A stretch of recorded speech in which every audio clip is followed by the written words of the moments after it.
လူထုတင်တန်ကိုလေးခံစားဒေါသပြေလွှမ်းနေတဲ့ဒေသရဲဘော်များမိတ်ဆွေများပြည်သူများအားလုံးကျမ်းမာပါစားလို့ကျမတို့ဖောက်ထွက် channel မှာနှုတ်ခွန်းဆက်လိုက်ရပါတယ်ဒီကနေ့မှာတော့2024ခုနှစ်မတ်လမှာလူပောင်သစ်ဒီမိုကရက်တစ်ပါ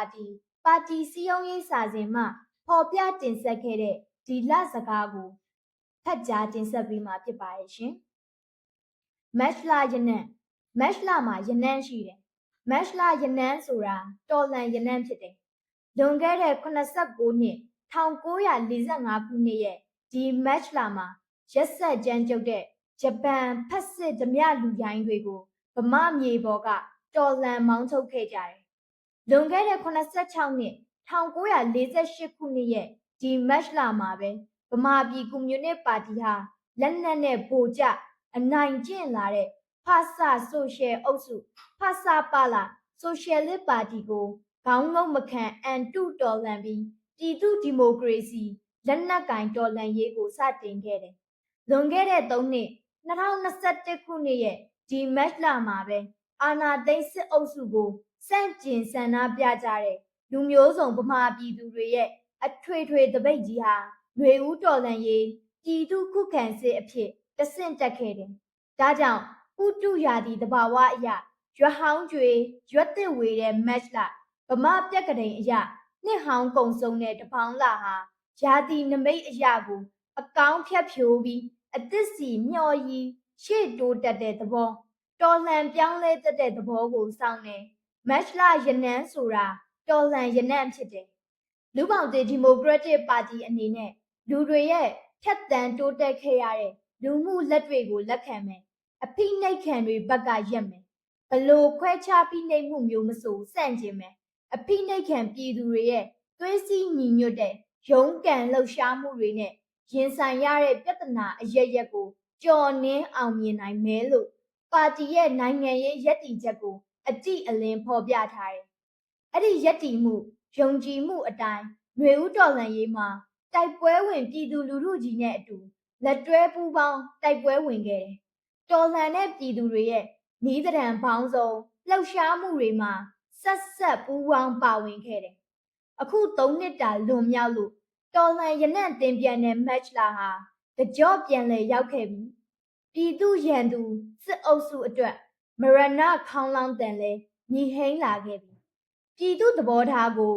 စော်ကားချေနှင်းဖို့အားထုတ်ခဲ့တဲ့ရာဇဝတ်မှုတနည်းစစ်အာဏာသိမ်းမှုကိုစကျူးလွန်လိုက်တဲ့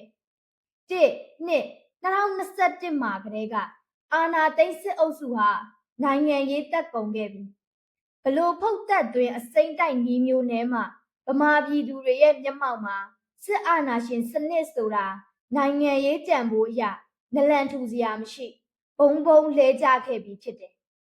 သူ့လက်ထဲမှာကျွင်းကြံနေတဲ့အုတ်ချုပ်ရေးရန်တရားစစ်ရန်တရားတွေကိုခြေကန်ပြီးလူမျိုးပေါင်းစုံပြည်သူတွေကိုမဲမြင်သမျှဖမ်းတက်မီးရှို့ဘုံကျဲသွေးယူသွေးတန်းအကျန်းဖတ်တံပြန်ခဲ့သမျှလက်ပန်းကြခဲ့ပြီ132ခွန်ညီနောင်3ဖော်ကစားလိုက်တဲ့စစ်ရေးအလဲ့အပြောင်းမှာနိုင်ငံရေးသက်အပြင်ရုပ်ရန်တရားတွေလည်းအသက်ငင်နေပြီလို့ဆိုရမယ်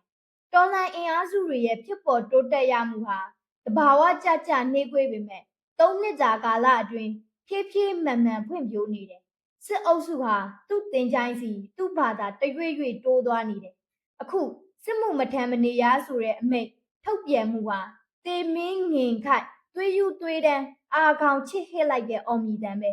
အတန်ကြိုးတွေကွဲပြက်လဲချောင်းနာနေတဲ့ဝေဒနာသာမသိမီအစ်စ်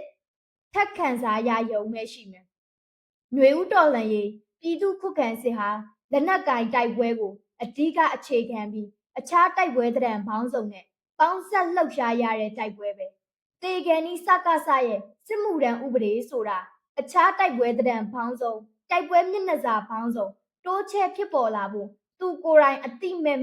လမ်းဖွင့်ပေးမိတာဖြစ်တယ်။ဒါကြောင့်မတ်လရဲ့တော်လှန်ရနံ့ကိုတဝကြီးရှူရှိုက်ကြပါစို့အတွေးဟောင်းမီးနာဟောင်းတွေအစားအခွင့်အလန်းတစ်ကိုရဲကင်ဆုပ်ပြီးတိုက်ပွဲအရှိန်ကိုညှင့်ကြပါစို့တိုက်ပွဲမျက်နှာစာတိုင်းမှာအလုတ်တူပူးပေါင်းဆောင်ရွက်မှုတွေကိုပိုတိုးချဲ့ပြီးသွေးစည်းညီညွတ်မှုနဲ့ အောင်ပွဲစီခြီကြပါစို့ရည်ညွှန်းလူမောင်သစ်ဒီမိုကရက်တစ်ပါတီ၏အထွေထွေနိုင်ငံရေးသဘောထား2021လူထုတေသံကိုယ်လေးခံစားဒေါသပြေလွှမ်းနေ